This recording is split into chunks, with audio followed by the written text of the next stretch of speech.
everybody. Gives me my great pleasure to introduce tonight's speaker, Jeff Dunk, who is a local faculty member, who's been working in the Department of Environmental Science and Management now for 20 years. And Jeff is at the forefront of all kinds of ecosystem-based models, and he was involved in doing some modeling recently for the northern spotted owl. And Jeff's work is really interesting because it's right on that interface between science and policy, because the work that he's going to be talking to you about today became one of the foundational pieces for the Fish and Wildlife Service's recent draft critical habitat determination for the northern spotted owl. So this is really a good follow-up to Tyrone's talk this morning about how scientists can have a role in management and policy implications, and Jeff is a really good case study of how that's playing out right here in our region. So without further ado, I turn it over to Jeff.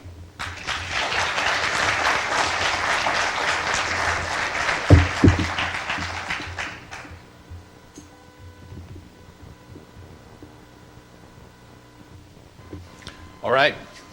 Wow. Thanks for coming, everybody. I appreciate that. 6 o'clock on Saturday. More intellectual nourishment. That's awesome. All right. So I have been involved in this for quite some time, going on 3 years now. But I've been working with a large group of other folks as well, even more than are listed as co-authors here. There's 18 or 20 people that have had fairly significant contributions to this. So I just want to make sure folks know that. It's been a fascinating project to be a part of for me. Like Dominic said, at this sort of interface between science and policy, and it's been a great learning experience, just really stimulating. So here we go. I didn't think that the title was that catchy, but you're all here, so that's great. Or the abstract, as some of my students have said. It's a pretty long title. So where and how much? When we get into conservation planning and we're trying to figure out where do we put set-asides, where do we put parks, wilderness areas, conservation areas of various types, places that need to be protected for various reasons. How do we actually decide that? And there's a whole process to it. There could be an ad hoc process where we could bring out a bunch of maps and all of us could sit there with Sharpies, start drawing lines on our favorite places or places that we think are really important, untouched places, whatever the criteria might be. We might, according to the conservation planning literature, we would look at what are our goals? What are we trying to accomplish? Are we trying to represent all of biodiversity or the vast majority of it? Viable populations of rare species? Ecosystem processes, these sorts of things. We would then ask, to what extent do current reserve networks take care of those things? To what extent do wilderness areas, national parks, state parks, these sorts of places, late successional reserves for the Forest Service and BLM already take care of these things? And our goal here was to try to figure out where on the landscape we could put critical habitat networks for the northern spotted owl. Something, if you've been around for a while, or even if you haven't, it's been the subject of an awful lot of research. So we're very lucky. We're kind of an embarrassment of riches of data on a species that is very unusual. So we use information like habitat use, habitat selection. Habitat use is just where organisms are. Habitat selection looks at where they are relative to the abundance of that type of habitat in the landscape. Do they disproportionately select some places and away from others? Ideally, we would have information on the effects of selecting particular habitat on survival and reproduction, that is, on fitness of the organisms. And we're also constrained in the real world by law, by policy, by land ownership, economics, and other considerations. So this isn't just on a computer you can ask any question you want and you can do anything. When it gets applied, other factors come into consideration. There's uncertainty even with this embarrassment of riches of data. There's still uncertainty. We don't know everything. There's a lot of variability out there. So where does the data come from? Is it a snapshot from a small period of time, from a small geographic area, or is it representative of the entire range of the organism or organisms of interest? How do we account for the potential and likely effects of climate change in the near and short term? How do we account for the increasing effects of barred owls, who I'll introduce in a few minutes, in the future? How do we account for potential effects of catastrophic stand replacing fire and those sorts of things? So I'll hit on some of those in the next little bit. So a very brief background of the spotted owl.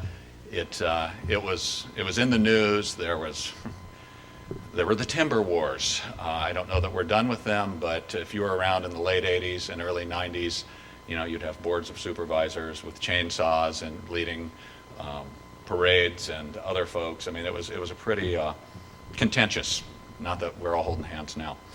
But the owl was listed under the Endangered Species Act as a threatened species in 1990, so it was given some federal protection then. In 1992, the Fish and Wildlife Service designated critical habitat, around 6 million acres of land for the owl. So that's one thing that you'll recognize is critical habitat isn't a fixed thing that just once it's done for good. It's not like a national park's boundary that is fixed. It can be a dynamic thing. It can be expanded or decreased even, and it happens. In 1994, the Northwest Forest Plan was created to sort of try to call a truce to the timber wars. The Clinton administration came in, environmentalists, scientists, the industry got together, and the Northwest Forest Plan was born as an ecosystem management plan to try to take care of the spotted owl and a whole host of other species, hundreds of all of the other species. In 2008, a recovery plan was published for the northern spotted owl. No recovery plan had been published up to this point, even though the owl was listed in 1990. A draft plan was developed under the first Bush administration, George H.W. Bush, that is. But the Northwest Forest Plan became the de facto recovery plan without an actual recovery plan. 2008 recovery plan was published, and critical habitat was designated. It was about 5.5 million acres of critical habitat. That plan was immediately, and that critical habitat designation were almost immediately challenged in court. The Obama administration came in and decided not to fight that court challenge and said, we'll do a different one. Okay. In 2011, a different one came out. The recovery plan came out, and it's online if you're interested in reading it. And in 2012, just in March of 2012, what's called a proposed rule, as Dominic mentioned, for critical habitat came out. So the federal process for this sort of thing is to publish a proposed rule, take public comment, respond to public comment, and then come forward with a final rule. So here's what we're telling you we're thinking about doing. What do you think? We're listening to what you're thinking, and here's what we've decided based on that. That's likely to come out in November sometime. There's a court-ordered deadline for November 15th, so I'm guessing by November 15th. So why was the owl listed, and what has changed since that initial listing in 1990? Well, habitat. Habitat loss was the primary reason that this northern spotted owl was listed. It's largely, or it's affiliated with and does better in older forests and areas with older forest conditions, and those were disappearing and had disappeared fairly rapidly, especially after World War II and through the 1980s. An emphasis on harvesting on public lands reduced an awful lot of their habitat. And their populations were declining. It wasn't just we saw habitat disappearing. There was pretty good evidence that populations throughout the range were declining significantly. Habitat's still an issue. That's the one thing with habitat, especially when we're talking about coniferous forest. You can go one way really fast. That is, you can reduce its extent really quickly, but you have to wait an awful long time for it to come back, right? We can eradicate a lot of habitat in a decade, but if you just wait another decade, it's still not there. Okay, so even if you arrest the decline, the expectation of a response by organisms who need that is shouldn't have been made because it takes a while for habitat to grow back. In contrast, for things like bald eagles and peregrine falcons, we just stopped putting DDT out. Habitat was there. They came back when the poison started to dissipate. So, the barred owl has emerged as a significant issue in the last, we knew about it 15 years ago, but in the last 10 years, it's really become a significant thing. And I'm going to show a graphic here from a paper that was just published in the journal Ecology. And here we go. So in the upper left is it's a study area in the Oregon Coast Range. The black spots are areas where they detected barred owls, and this is 1990, this is 2010.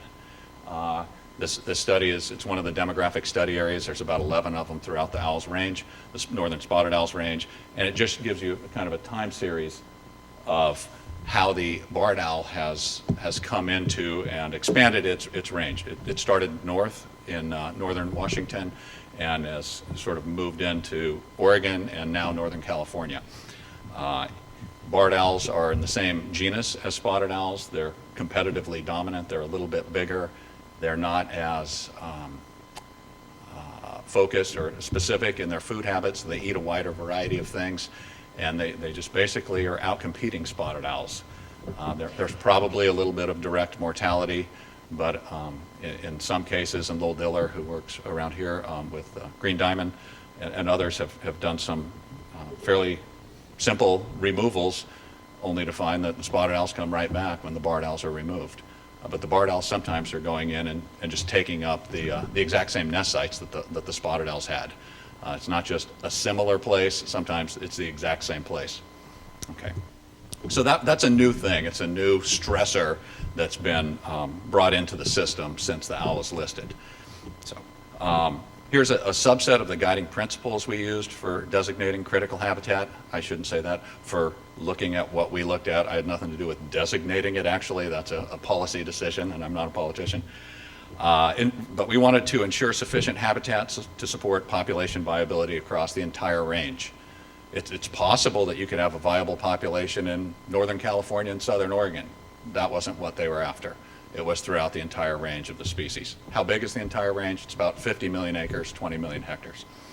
Habitat will be sufficient to ensure a low risk of extinction in each recovery unit. So there's a whole series of recovery units throughout the range. We don't want extinction in any of them, or a low likelihood of extinction. We certainly don't want it. We want to conserve and enhance connectivity within and among recovery units. There's one region up in the Olympic Peninsula that is very isolated, and all of our work shows that, but also so does all of the empirical work, all the work on the ground. Ensure sufficient spatial redundancy in critical habitat within each recovery unit. The idea isn't to say, how little can we get away with, and then something happens like a wildfire, and like, whoops, well, if we only had that piece that disappeared or became unsuitable because of climate change in 20 years, now it's going down. We want to have a margin of error there. Ensure the distribution of owl populations across representative habitats. We want them everywhere that they've occurred, and across the full ecological gradient of their historic range. We did incorporate uncertainty to some extent, to the extent that we could, in terms of barred owls, climate change, fire and risk, and demographic stochasticity. That term will be on the test for me.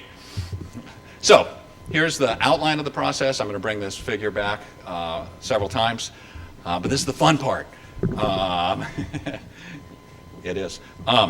So we wanted to characterize the suitability of habitat throughout the entire range of the species, and we used a species distribution model called MaxEnt. It's a maximum entropy model. That's a nice word too, but it uses presence-only data. A lot of modeling is done if you have presence and absence. MaxEnt allows you to evaluate habitat suitability with just presence locations, which is nice. We used that base MaxEnt habitat suitability map and imported that into a conservation planning algorithm called Zonation. Both of these are free and online, by the way, if you're interested. And Zonation basically, I'll talk about it in more detail, but it amalgamates things to pieces of the landscape, or it could use the seascape as well, into sort of blocks of reasonably sized areas, as opposed to Maxent was done on the base map we used was a 30-meter resolution. So we had 30-meter pixels across 50 million acres. You're not going to be setting aside critical habitat units that are 30 meters on an edge. And then, so we had a whole series of zonation scenarios, different potential critical habitat networks, and we subjected those networks to a variety of scenarios with habitat change and scenarios with barred owl change. So I'm going to talk about two things throughout this. One is networks. Networks refer to potential critical habitat networks. Scenarios refer to changes in habitat and changes in barred owl influences. Okay? And then we ran those through the fancy name Hexham, our individual-based, spatially explicit population model, and looked at what the outcome for the owls was of a particular network by scenario. Okay? And we iteratively went through a whole bunch of this, and I'll talk about that. Not every one. You're welcome. And then, you know, we started talking to policymakers. Hey, are you guys ready? What do you think? And we sent them a bunch of ideas, and then it goes to this political process where the scientists can do stuff, and then the political process takes over with folks from the Fish and Wildlife Service and the Department of Interior, not to mention folks in Congress, I'm sure. There we go. All right, so here we go. Habitat suitability modeling. First thing we did was we broke the geographic range of the owl into 11 distinct areas because owls don't use habitat the same everywhere. They use the habitat quite differently, actually, in the Redwood Coast than in most of the rest of the range. But this allowed us to be a little more nuanced. So we had 11 different modeling regions, and we created these models in each of the regions. There was a whole bunch of data that we had available to us because owls have been fairly well surveyed over time because they've been threatened and because you can't jeopardize a threatened species. If a federal agency wants to do something in potential habitat, they often have to survey for them. Okay? So we had available to us about 3,700 site locations, nest sites or roosting sites throughout the range on private and public lands. And here's how they're distributed amongst the various modeling regions. We used about 2,800 of those. We thinned the 3,700 locations so that they weren't right next to each other, so we didn't double count the same bird that might have a different nest the next year that's, half a kilometer away and call that the same place. So anyway, so we had a lot of data. How do we develop the models? Well, there's a really rich published peer-reviewed literature on spotted owl habitat selection. We definitely leaned on that. We reviewed every paper that was published. We went around to experts, biologists who work for tribes, private companies, or federal or state governments throughout the range. We went out and chatted with them and asked what was going on in their area. And we had a fair amount of experience as well, our team did. So we developed a whole series of models, potential models for each of the 11 modeling regions. And in the end, we applied the best model to the landscape and then knitted them all together. They were developed at a 200 hectare scale. So the data occur at a 30-meter pixel, but we went out 800 meters from that and said, what's the condition of the landscape around that point? And there's a lot of evidence that owls select nest sites at that scale. So we used a 200 hectare scale, not just what's the condition of that 30-meter pixel, what's its condition and everything else around it. We use biotic information from some remotely sensed data that are called the generalized nearest neighbor. They're from Janet Oman and her colleagues at the PNW Research Lab in Corvallis, and a whole series of abiotic variables. So if you're into GIS, you'd like this. So we built the models and we evaluated them using something called the area under the receiver operating characteristic curve. So a lot of neat words to throw around at dinner after this. And that's really an evaluation metric that looks at the ability of the model to discriminate between areas where the owls exist, where they selected, and the background random locations in the environment.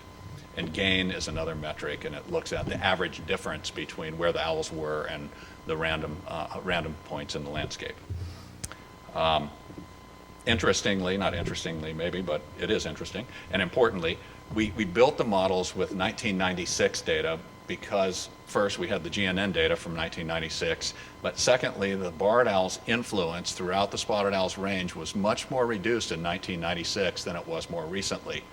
So we built the models before the barred owls became a huge impact, when they were a moderate impact, and then applied those models to more current time, 2006.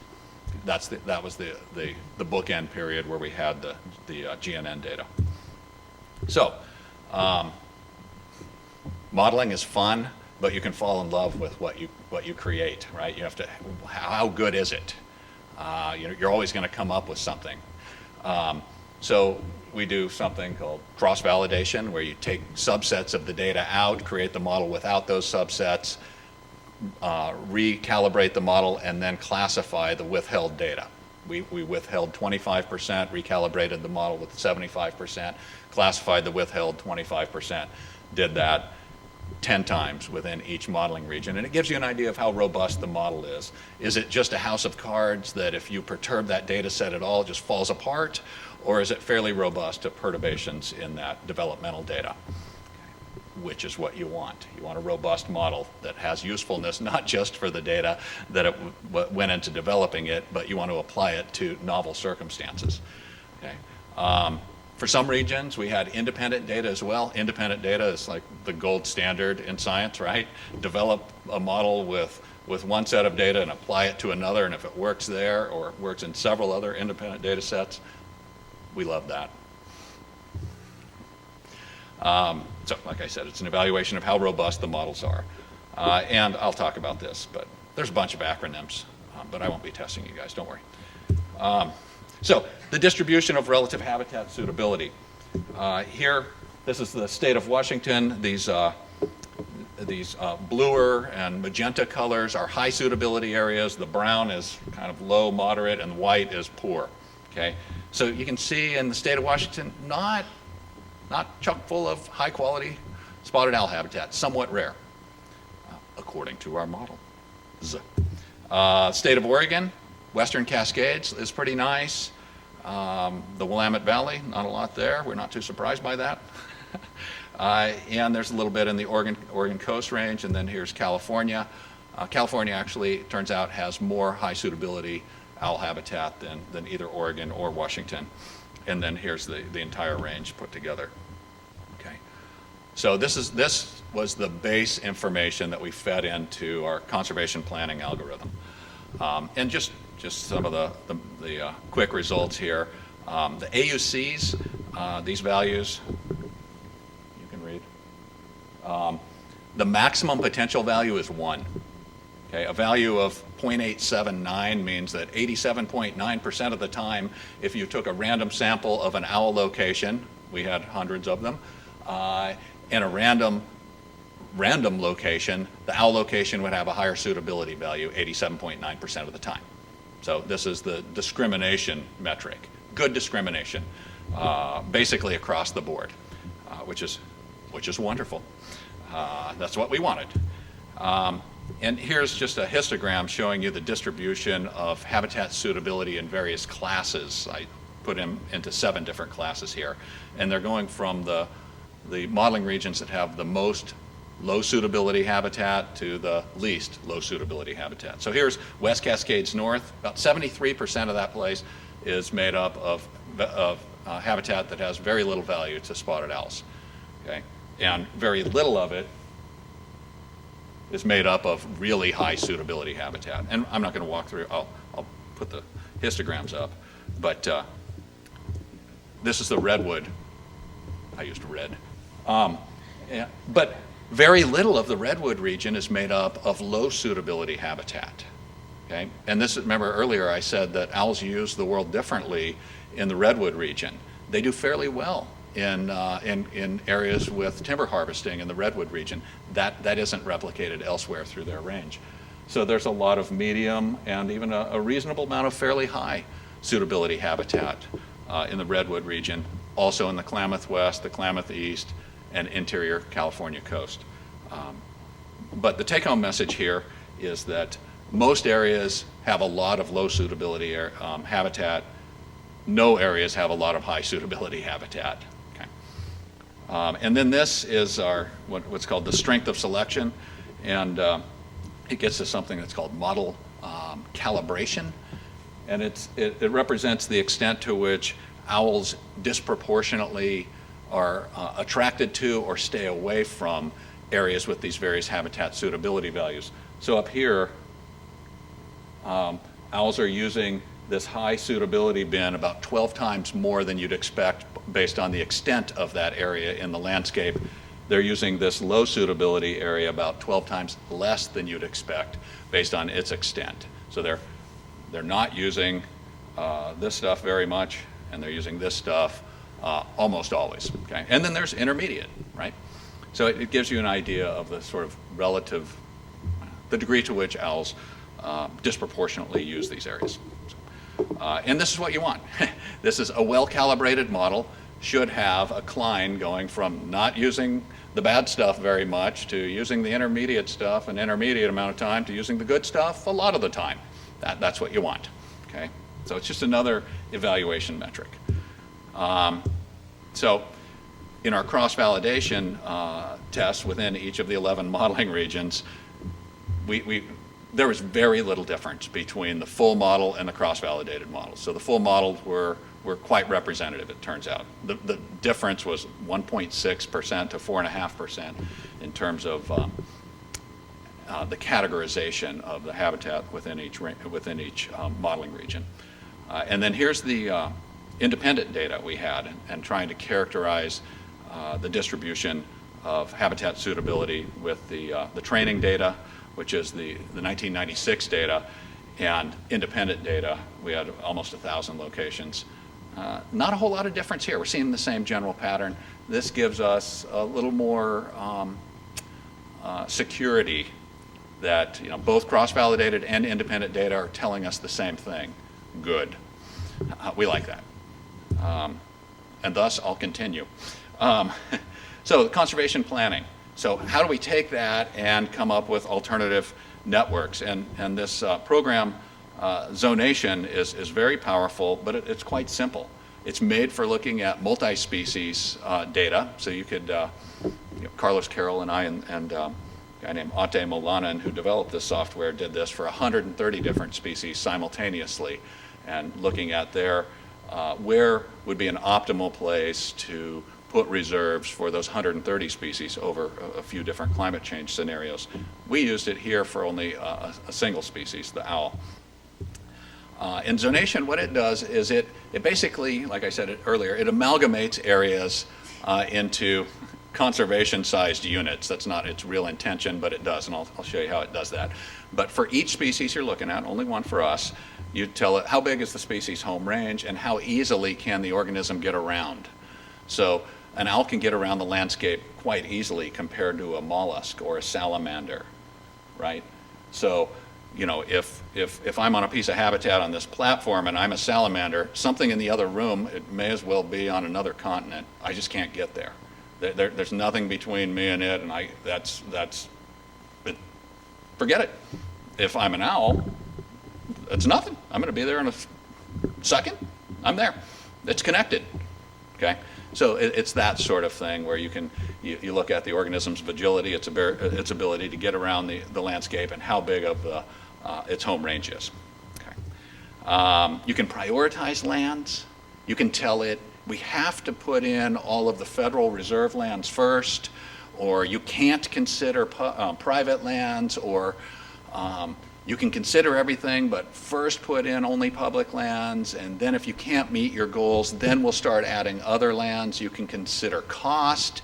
If you were a nonprofit and looking at, acquiring lands, you might say, boy, I'm not going to pay, $50,000 an acre for some of this stuff. It's off the table to begin with compared to stuff that's $800 an acre, something like that.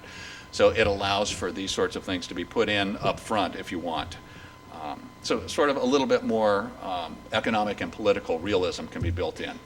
And here's just a transition from the left side is the Maxent surface for a piece of our study area, and the right side is just starting to put things together with zonation, right? These are blocks that you might be able to, yes, that place, you know, it could be critical habitat as opposed to a whole bunch of little 30-meter pixels. So good habitat that's isolated is going to rank lower in zonation than that same high quality habitat, good habitat, that's next to a bunch of other good habitat. So, and I'm putting up 2 circles here. You can see that blue piece right there, and it's right there too. There's all this other bluish purple stuff that gets, that zonation selects, and it selects a whole bunch over here too. But this isolated piece, it doesn't. It has the same habitat suitability as a lot of places that were, but it's too isolated, and so it wasn't selected by zonation in this iteration of it. So anyway, so we can go through, and zonation gives you something called the habitat value. It goes through and it'll rank every single pixel, every single 30-meter pixel in 50 million acres. It's a lot. Okay, so it'll rank every one, and it starts by including everything and sequentially removing the lowest suitability, and then the next lowest suitability, then the next lowest, until the last thing, you know, so it starts up here, and the last one that it removes is the highest suitability pixel, the highest ranking pixel. So this curve shows, you know, the proportion of the total landscape, the proportion of 50 million acres or so, and the proportion of habitat value. And luckily, and hopefully you'll understand why, it's not a straight line, right? You can start shedding a lot of area without losing a proportional amount of habitat value. Sorry. So we can go from here to here, let's say right there, what do we got? We're at 60% of that 50 million acres, and you still got 90% of the habitat value. You've lost 30% of the area, but only 10% of the value. Okay, that's kind of nice. All right. This is a depiction if there's no restriction on what's included. Public, private, tribal, doesn't matter, everything's fair game. This is a depiction of if the decision was, it's only federal, nothing else, we can't use anything else. And if we used all the federal land, it's just under half of the landscape, and it's got about 62% of the total habitat value. If we only use the existing reserves on federal lands, it's about 30% of the landscape, and we get about 39% of the habitat value. Okay? So we could have told zonation these things to begin with, but I'm just trying to explain how it works with any criteria that you might give it, like can't use or must use. Okay. So, in our phase 1, we did 3 phases. We're in the middle of phase 4. We used the Northwest Forest Plan, the existing reserve network, and 6 zonation scenarios. And that we called them zonation 30, 50, and 70. 30, 50, and 70% of the habitat value. We did that with a priority on public lands.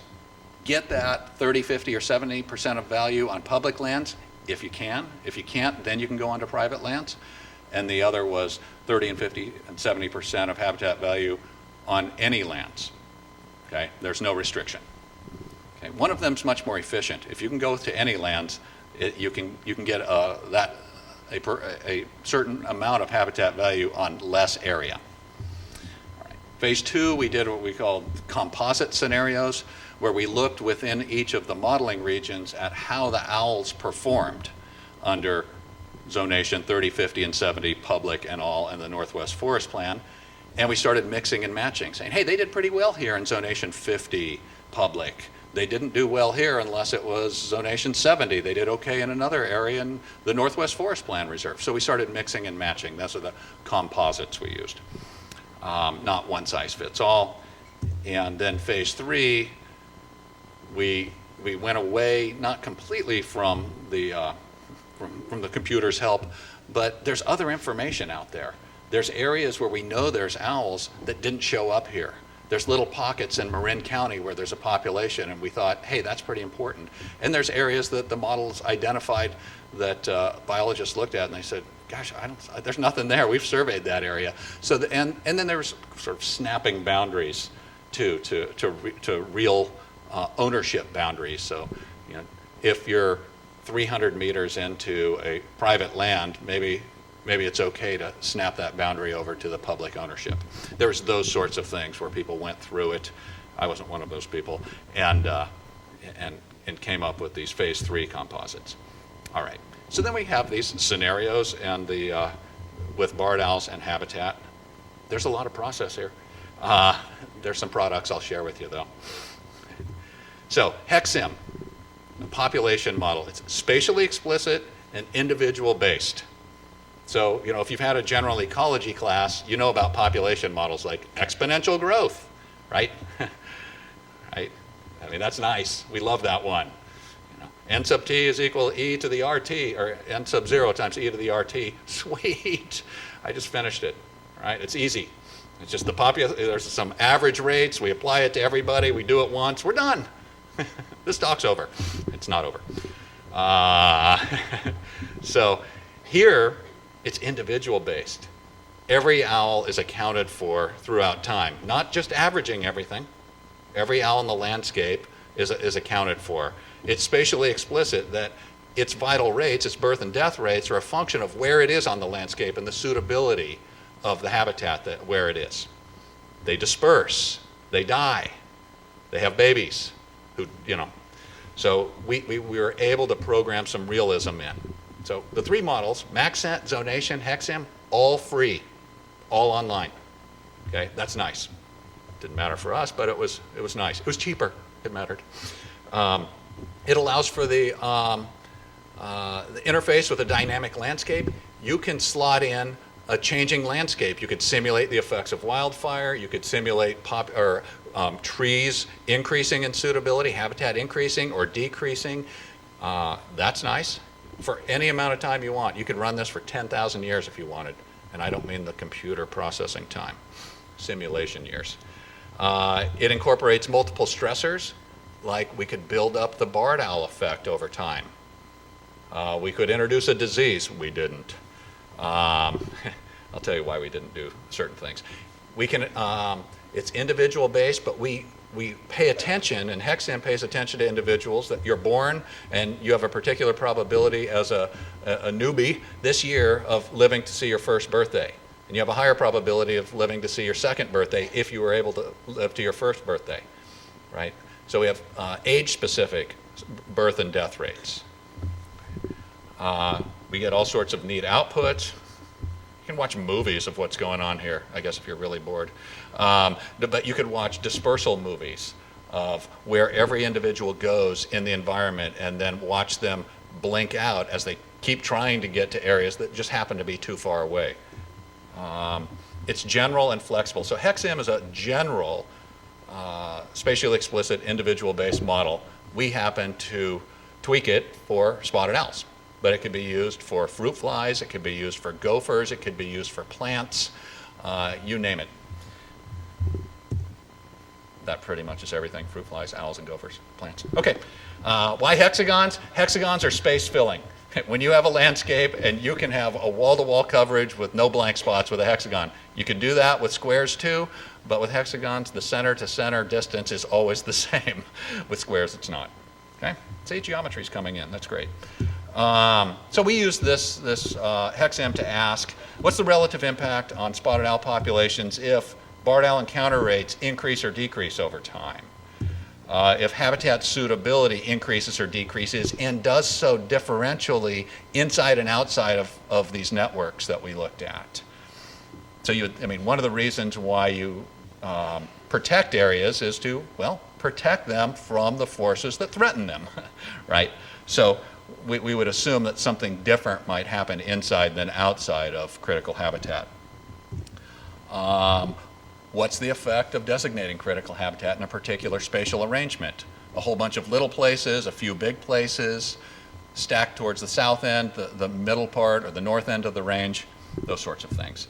And it allows us a consistent way, even if there's errors in this, and there certainly are. It's a model. It's a depiction of, not a complete representation of reality, right? But it allowed us a formal way to compare alternative networks and scenarios and rank their effectiveness, their simulated effectiveness. I realize that.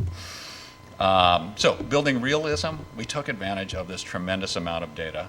A few of you know about spotted owls. I see Rob back there. But there's been studies on spotted owls in some areas for 20 and 25 years, every single year in multiple places from Oregon, Washington, and California. So it's a huge demographic data set on birth and death rates over time. It's incredible. For most species that most of us work on, you're like, oh, there's 12 locations where it exists. You're like, okay, that's the best I have. Here, birth and death rates over 25 years, nice. We have good information on birth rates by age class. We have good information on death rates or survival rates, dispersal distances, home range sizes that vary from north to south by a factor of 3 or 4 times bigger, 5 times bigger sometimes in northern Washington than here on the coast in California. We accounted for all of that in our model. The influence of barn owls varies significantly. That first shot that I showed you on the Oregon Coast Range, the probability of a spotted owl that is nesting, encountering a barn owl there is 0.7, 70% chance. Here in the Redwood Zone, at least of a couple of years ago, when the data were evaluated, it was about 0.2. Okay? That's a lot of variation from a 20% chance to a 70% chance, and it's variable throughout the range. And we accounted for that. So here's the simplistic version of Hexham.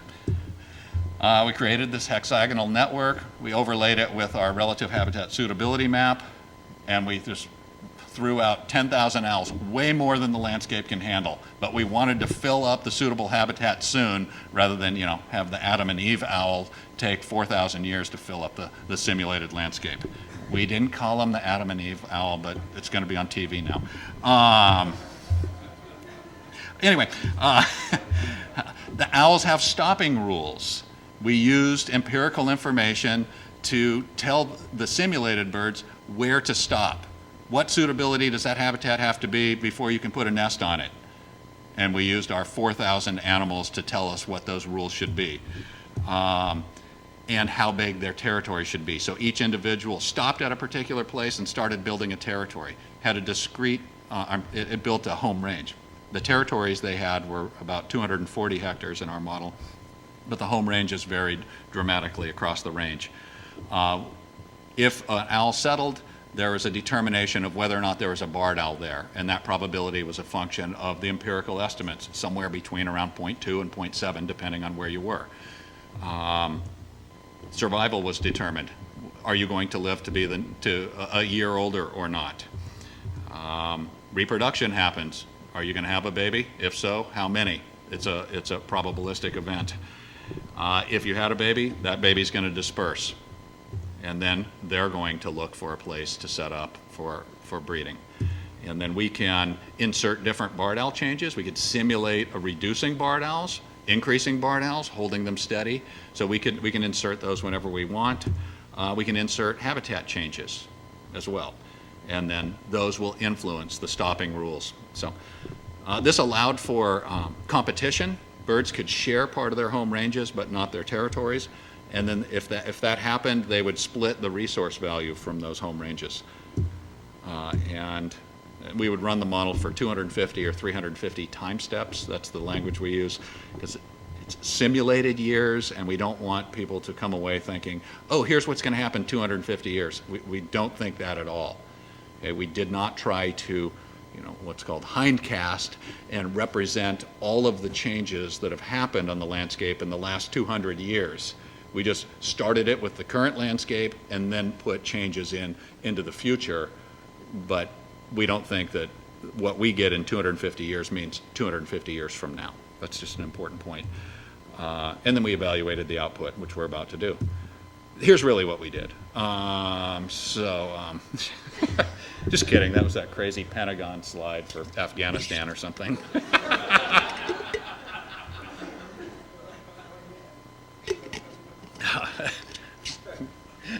That's my point of reference for, do I have too much information on a slide?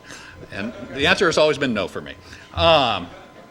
So what we didn't do, we didn't include mate finding, we didn't evaluate barred owls as a spatially explicit thing. It was on a modeling region by modeling region. We didn't evaluate genetic issues, that when you get a really small population and there's more likelihood of inbreeding, Hexham will allow for that. We just didn't have empirical evidence to do that. There's the Ali effect, mate finding, right? If there's, you know, two individuals in 1 million acres, a male and a female, there's a very low likelihood of them finding each other. We assumed if you set up a territory, you found a mate. Okay, so there's some, you know, those are some of our assumptions. Prey, we didn't evaluate them. And here's what we like to say. We attempted to utilize the best information and stick with what we knew well, and generally only if we had reasonable estimates throughout a large portion of the owl's range. So complex to the point that it was valid to be complex. But if we couldn't lean on data, we didn't. We didn't use it. So some data, some results. Does Hexham give us some decent results? So here's these white bars are density estimates from the ground, from a bunch of these demographic study areas, right? How many animals they found, mean of the 3 highest years over 15 to 25 years that they've been surveying. Here's what Hexham estimated would be on those same places after time step 50 with barred owls. So this one we're not that happy with, this one we're not that happy with, but overall, yeah, we're pretty happy. These, you know, we're not expecting perfection, a depiction of, not an exact representation of the world. So, dispersal, this is an interesting one too. So here on the dark line is Eric Forsman published a bunch of dispersal stuff from 370 or so female owls, and this is how they dispersed over various distances. And this is 850,000 simulated owls dispersing. Pretty close to, nothing crazy going on there. So these are sort of things, you know, sort of checks for how is this thing doing? Again, it's always going to give you an answer and you can fall in love with it, but how real is that? Okay. So we're feeling pretty good about this being a reasonable representation. So here's the scenarios we looked at. We isolated the reserves, so that, or the networks. So we kept their habitat suitability and we reduced it everywhere that wasn't in critical habitat to a suitability value that wouldn't allow for owls to breed, for nesting. They could use that area, it would contribute to a home range, but they couldn't nest there. So this was complete reliance on a reserve, basically, for nesting. HAB 2 was kind of like HAB 1, except we kept high suitability habitat that wasn't included in the network on public lands. HAB 3 was we kept it on public and non-public lands. We have something called the optimistic scenario, where there's very few changes in habitat suitability over time, and a pessimistic one, which is basically HAB 1. And these are the ones that decisions were made off of. The first 3 were sort of these course level evaluations, and I'm going to share some of those with you in a minute. The barred owl scenarios we looked at, one that's completely unrealistic, no barred owls in the landscape. But it's a nice point of reference for the potential of what spotted owls could do with the habitat that's on the landscape. It just seems extraordinarily unlikely. If you're a betting person, don't bet on that one. Barred owls held constant at their currently held encounter probabilities, held constant at an encounter probability of 0.25, which is a pretty big reduction in most areas, or held constant at an encounter probability of 0.5. The 2 highest current encounter probabilities throughout the range are 0.71 and 0.505. So those are high. The others are 0.3, 0.2s. And then we put a ceiling. This is the last thing we did. We put a ceiling on barred owl encounter probabilities, and I'll share some reasons why. But after we did our initial evaluations, if you had a barred owl encounter probability at 0.5, habitat didn't matter. The barred owl effect was overwhelming. Okay, so we had to make an assumption here, or in the simulation, that some management would happen to hold barred owl populations lower than they are now, and hold them steady-ish at that lower level. Okay. All right. So, if you're interested in numbers, we looked initially in phase 1 at 7 different networks under 3 habitat change scenarios, 4 barred owl scenarios. That's 84 network by scenarios. In phases 2 and 3, we looked at 8 different networks, only with optimistic and pessimistic, and with our ceiling barred owl scenario. Okay, and we ran those. We had 100 replicates there. We included environmental stochasticity. Phase 4, I have questions there because we're in the middle of that right now. All right, so what did we look at? The number of years the population was stable or increasing. First year it was stable. Percent of the population change over time. Pseudo-extinction thresholds, just sort of worry levels that, hey, if it gets below here, it could be in trouble, like from genetic issues, the alley effect. And what proportion of the simulations did the population go extinct, both modeling region-wide and range-wide. After that core scale stuff, we looked at very similar things, but total population size on the last time step, percent of simulations that met some pseudo-extinction thresholds in modeling regions and range-wide, and total extinction likelihood. So just to give you an idea of how big of an areas we're talking about, over here, the Northwest Forest Plan, 6.65 million hectares, so 16 million acres or so. And I just showed some of these big ones here. So Z30 all is 3 million hectares. If you're not into hectares, it's 2.47 acres per hectare. 10 million, that's 25 million acres for Z70 pub. And then this was the one, I circled this because Comp 7 was the one that went to the proposed rule in late March for getting public comment. And that's about, it's not about, it's 13.9 million acres. Doesn't include other congressional reserves, wilderness areas, parks, places like that that Congress has set aside. So here's another 2 million acres of congressional reserve that we didn't identify as critical habitat or as potential critical habitat. Careful. You want to know the impacts of the barred owl? Here's what they are in our simulations. So what the metric here is the percentage of the time step 50 population that's realized at time step 250. So this first one right here, the Northwest Forest Plan, if there's no barred owls in the landscape, the difference is that at time step 250, the population's at 95% of what it was at time step 50, only a 5% reduction. Z70 all, it increased by 3%, okay? And across the board, if we go horizontally here, not much change. If there's no barred owls, big areas, small areas, yeah, owls are doing pretty good. And this is our HAB3, which is truncate, except keep high suitability on all lands. And also, if we assume the barred owl is at a 0.5 encounter probability everywhere, it's at 0.5 and 0.7 in 2 modeling regions now, and it's growing in other places. Populations decline significantly from 91% to 87% between time step 50 and 250. Okay, so those are the 2 bookends of what if there's no barred owls and what if there's a lot of them. Okay, and then if they're at an intermediate level, where they are right now in some places, then we see more signal in the reserve network, right? The Northwest Forest Plan sees a reduction of about 36%, but Z70 sees a reduction of about 16% in the population over time. Okay, so if everything's great, very little difference. If everything's horrible, very little difference in the performance. If things are intermediate, then we start to see more signal. Extinction never occurred range-wide in our phase 1, 84 different evaluations, but it occurred in some modeling regions. Okay? Even under relatively optimistic barred owl and habitat scenarios. Pseudo-extinction thresholds were met regularly in some of the modeling regions, and in general, the Northwest Forest Plan performed more poorly than zonation. And bigger zonation scenarios performed, or networks performed better than smaller ones. All right, so we got all that stuff, and then we started this iterative process of composites. I'm just about done too. So here's kind of what some of the data look like. You know, when you're running the population size over time, you drop 10,000 of them in there, they start to decline, and then you throw barred owls in there, and they start to decline a lot more.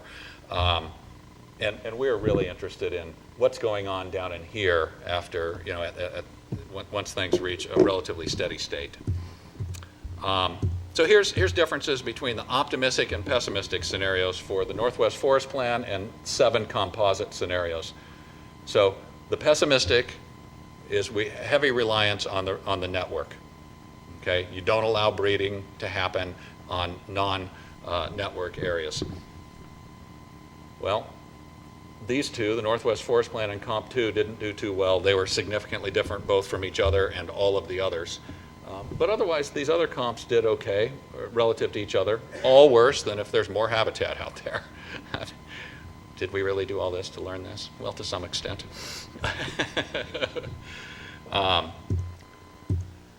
Some of the modeling regions, they're in tough shape. They're in tough shape because of barred owls, and there's just not a lot of habitat there. So the West Cascades North, West Cascades Central, and the North Coast Olympics performed very poorly. Owls went extinct in 75 to 86% of the simulations there. That means it's probably a high likelihood of extinction in those areas. Not that they can't be rescued over time with colonists from other areas, but it's without more habitat and without a reduction in barred owls, they're in trouble in some areas. The interior California coast, Klamath East and Klamath West, absolutely perform the best. They're absolutely the heart, and the West Cascades South are the heart of the owl's distribution right now, and are really kind of holding it up. No extinctions and largest populations. And just, this is my second to last slide, I think. So here's the ending populations in the Northwest Forest Plan, 2,088 to 3,390. That's a pretty big difference. Reductions in the population, a 70% reduction, 30% of its time step 50 population to a 50% reduction. There's a lot of variation there. And then we look at things like pseudo-extinction thresholds, 43 to 10 or 11 to 0. So we're seeing a fair amount of signal here in terms of differences between and amongst these various networks. And one of the things that you might not be surprised to hear is that folks like to be efficient, right? We want the best value for the least amount of input. We want the best response, but not with all of the land. How much land can we put aside and get meet the recovery objectives? Okay. So this is what we're looking at here is the population size here, plus or minus 95% confidence interval versus network size. And the reason why they went forward with Comp 7 was it met the goals, but it wasn't as big. Okay. But I will add, the last iteration of critical habitat in 2008 was 5.5 million acres. The first iteration in 1992 was about 6.5 million acres. This is 13.9. Okay. Proposed. And now it's in this process. Well, we're still working on those phase 4s, but there's a lot of public policy stuff happening where Congress people, the Department of Interior, Fish and Wildlife Service is deliberating. Office of Management and Budget, right? There's an economic analysis of the effects of this, which is really something as well. So, fun stuff. Synthesizing information using these models allowed us to do a repeatable process and to compare amongst multiple alternative scenarios and networks. The OWL is beautifully suited for this because of the rich amount of data that was available on it. We can provide the tools, scientists can, and a whole bunch of what-if scenarios. And other folks can provide those too. Hey, can you evaluate what if this were the case? Sure. Then we enter this public policy political process where choices are made. You know, people are weighing different things. And we're in the midst of that right now. Like I said, a whole bunch of other people participated in this, even more than these folks. Thanks a lot for coming, and I'll be happy to answer any questions.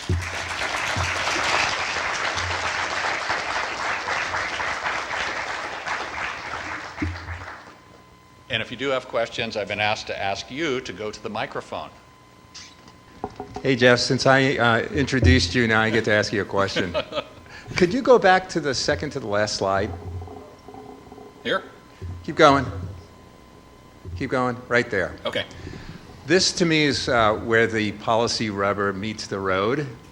And first of all, thank you for the exceptional work. I mean, when we were on the recovery team, when I was on the recovery team 5 or 6 years ago, we were asking for this. So it's great that you've been able to pull it together. It's an exceptional product.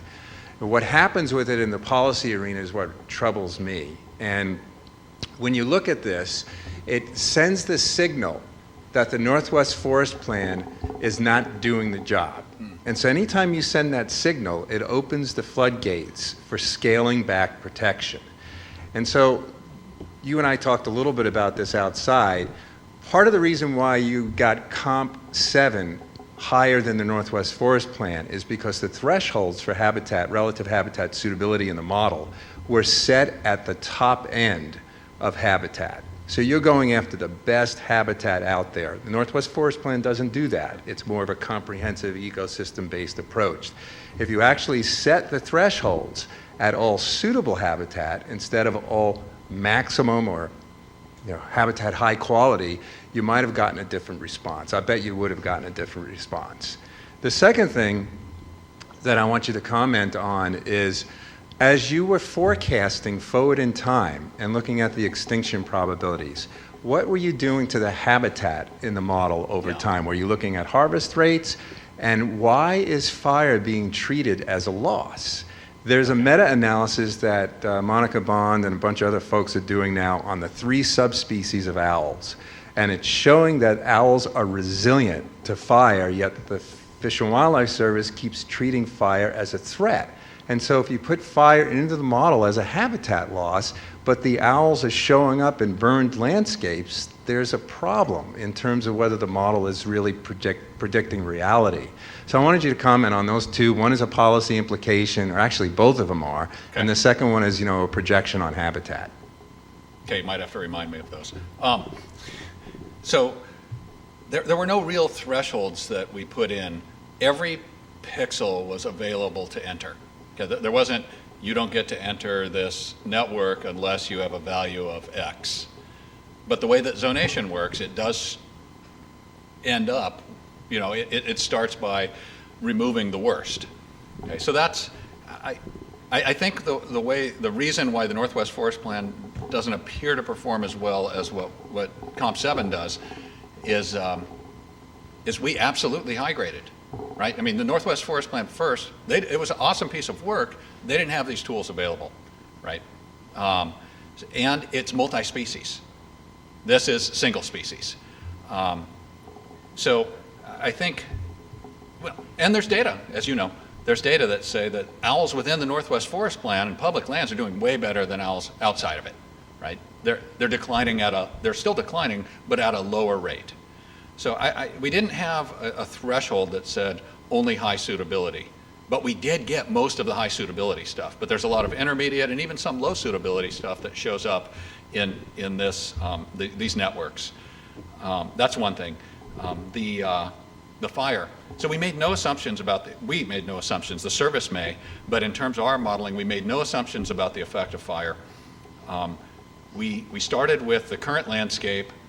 At time step 60, we introduced changes to our relative habitat suitability. So when we went to pessimistic, we did that in 20-year time periods. So we started at time step 60, and then again at 80, and then we held it constant. Okay, my personal opinion on fire is, if owls are doing the best in the Klamath West, interior California coast, and Klamath East, those are fire-prone landscapes. There's some resilience to fire, a lot of it, and certainly fire doesn't erase habitat most of the time, right? It's low intensity as opposed to stand replacing stuff. A lot of the area that was incorporated into these networks I'm sure was historically, all of it was probably historically had been burned multiple times through wildfires. So we didn't make that assumption that fire is always and everywhere a negative thing or has a deleterious effect. But some of the language in the proposed rule suggests that. And I think that in the final rule, I haven't read it, they haven't shared it with me yet, that may change to, they do want to reduce the likelihood of a stand replacing event in high suitability habitat. So hopefully I addressed both of those. Can I ask you a quick follow-up? Well, there's a big line there, but okay. Yeah. Okay. What do you think happens to Comp 7 if you subtract off 6 million acres, which is the current proposal now? In the draft rule, it says, we could exempt up to 6 million acres of private and state forest of high suitability habitat. What happens to that? Yeah. Not the policy guy, but I'll talk. So the question was, what would happen? In the proposed rule, there was potential for categorical exemptions. That is, if we have the right to exempt private land, we have the right to exempt tribal land, we have the right to exempt congressional reserves from critical habitat. That's the total of about 6 million acres that Dominic's mentioning. My understanding of it was, if they were going to do that, the rationale behind it would be because it was going to be used in a way consistent with the way critical habitat would be used, that exempting those wouldn't predispose a different land use, that it would be under they were assuming it would have the same land use. Exempting wilderness areas, well, wilderness areas aren't areas that we're worried about really in terms of losing habitat, or parks, private lands with HCPs, specific to owls, those sorts of things. That was the rationale for it. So, yeah, if we had a different assumption and said exempt those and then truncate their values to a lower thing, it would absolutely have an effect. Okay. Sounds like he needs to buy you a really nice dinner so you guys can talk about this. Okay, anybody I else? actually had a really smart teacher once tell me that all models are useful, but none of them are accurate. So don't, take everything word for word. Anyhow, speaking of one of your graphs, I was actually curious about the dispersal distance that you had in the males and females, and No, I was just kind of unclear. They're all females, but Oh, they were all females that you were talking about there? Uh-huh. I guess I just really didn't get what that graph was and what you were trying to Okay. explain. If you could, yeah, thank you. okay. Well, I was trying to get to the point of how much should we believe the model, right? So we have model output, and then we have real information on how far owls have dispersed, and the dark bar or the dark line is from hundreds, almost 400 female owls that have dispersed throughout Oregon mostly, and then the hatched line is dispersal distances from simulated owls in Hexham only, and I was trying to make the point that, yeah, maybe if you were wearing swim goggles, you'd go, those are pretty close, or close enough to not have us go, that seems really unrealistic. We have birds, for instance, we didn't, but if we had birds that were dispersing 500 kilometers and no one had ever found that, we didn't have that sort of thing happen. So that's what I was trying to get at, is just try to calibrating the model with the real world. Okay. Hi, I'm concerned with the limitations that you put on the barred owl encounters and how that affected your scenarios. And the data you used was from 2006, is that concerned? Well, And- no, the data for the barred owls was up to 2008. It was the recent Forsman et al. Meta-analysis, but it came out in 2011, but the data ended in 2008. Right. And in the past 3 to 5 years, there's places here in Northern California that have barred owl populations that have gone up exponentially. Yep. And places where now the encounter probability probably is above 0.5 and up to 0.7. And how does that affect the plan the way it is written now? Yeah, good question, and we've heard that from a whole bunch of the demographic study area folks and other biologists from parks and forests and industry. It doesn't affect anything that we've done other than the difference between the ceiling that we put on and the current reality, right? So we said, oh, we're going to put a ceiling on, basically we didn't allow barred owl encounter rates to exceed 0.375 because the original phase 1 work showed anything above that, there's a high probability of extinction in that region.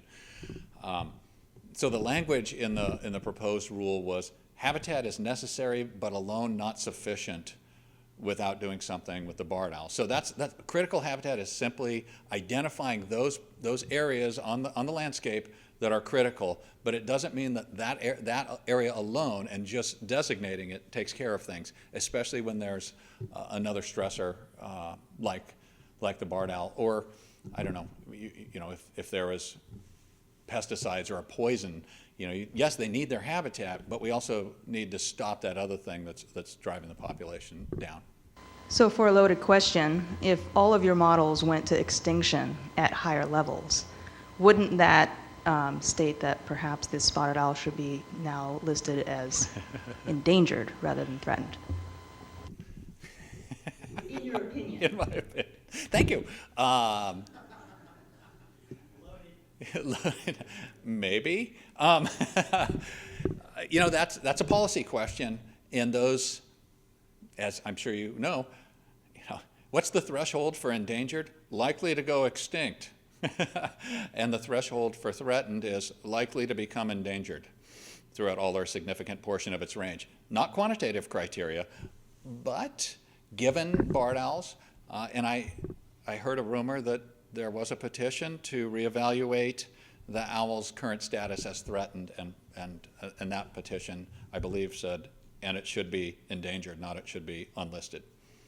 So I think that's on the table now.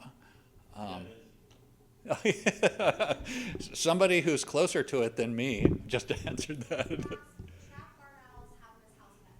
Oh, yeah. Okay. Andrew? Hi, my name is Andrew Orhosky. I'm with EPIC, and we actually did file a petition in August to uplist the spotted owl federally as an endangered species now, and also to list it in California because it's never been protected in California. Under California state law? Exactly. Okay. Yeah. The question I had, though, for you, and I have to say this is an incredible amount of work, and I'm looking forward to learning more about it. But under the critical habitat evaluation, the statute requires that you look at both occupied habitat as well as unoccupied habitat. And just so that I'm clear, the model that you looked at was primarily based on habitats that were currently occupied, correct? Because there's large gaps, for example, in southwestern Washington and the Coast Range of Oregon, which likely had a significant amount of suitable habitat at one time, but doesn't now and hasn't for a while. Okay, so our results, the habitat suitability modeling was based on data from occupancy, from nesting and roosting sites, but it also gave a suitability value to every single place on the landscape. So places that had very similar characteristics to nesting and roosting sites were identified at potentially very high suitability. But I believe, and you probably have more expertise on this than me, but I believe that the policy says, for critical habitat, says that it's habitat that was occupied at the time of listing or something like that. So I think they're trying to get away from, and I don't know this, but if you're doing something for grizzly bears, you're like lower 48, right? That was their historic range. But at the time of listing in the 1970s, they occurred in Montana and Wyoming. So we're not looking at the entire lower 48. But for us, it wasn't just looking at current occupancy, but Comp 7, by the way, incorporated about 85% of all known locations of the owl. So, locations from 1996 to current. Yeah. Well, yeah, I mean, not necessarily. Certainly we wouldn't have if it was harvested in the 60s or something like that. Sure. And we did not look at potential, like what happens if you grow habitat. And that could be done. It becomes much more complex for reasons that we can talk about later, maybe. Yeah. Great presentation, by the way. Thanks, Joel. I'm just wondering, how is climate change incorporated into your model? Okay, climate change was not directly incorporated. But when I did mention climate change, right, that we wanted it to be resilient to those effects. And so we tried to guard against having, this is the edge of the cliff, just that amount of habitat. And if anything happens, the population goes extinct. But if you're just on this side of it, it doesn't. So that's where the spatial redundancy in habitat, well distributed throughout its range, and all of that were attempts to try to moderate against things that we could look at in some way, but it becomes a little bit more complex. Just like if we were to try to model tree growth over time, it's because we're using things like mean tree diameter and canopy cover, What's that? So, yeah, you could consider it like somewhat spatial buffers, yeah. It could be done, but this was fairly complex as it was. Those questions and this, like what would happen if we grew habitat for 75 years in southwestern Washington, that's another 2 years, I'll be back to you. Interesting stuff, though. And we did set up a framework that could facilitate that. So. Others? Had enough? All right. Thanks for coming.